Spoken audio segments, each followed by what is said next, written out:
the whole issue of connection and relationships and being able to maintain those in a remote learning setting is huge.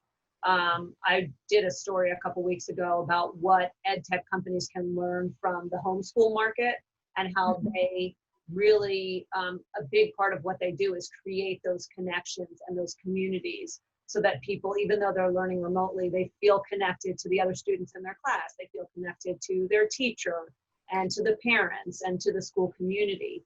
And so I do think that that is something that that companies are going to need to learn how to do, is to create those connections. It's not just about the technology allowing you to learn remotely. It's about creating that school and connected experience. I think the future of online learning has to be about community.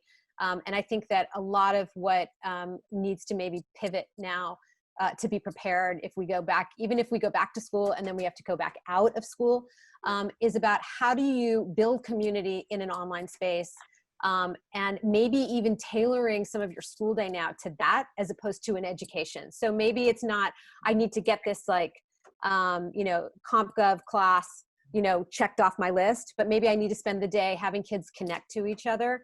And I think that to me is going to show, I think the districts and schools that do that are going to end up with more success. It's sort of like putting the seeds in now, because later on, I think that's going to show up as kids actually showing up to class online instead of taking those, they screenshot their faces into the Zooms. I mean, we're all doing this, right? They don't even have to check in till 4 o'clock for the day, so they sleep till 12:30. I think if you have a community that you're excited to go and see, you're going to get online and then you're going to learn. So I think to me that's going to be, I mean, I'm not hearing about that as much, but I do think that that will be the success that is going to need to be measured.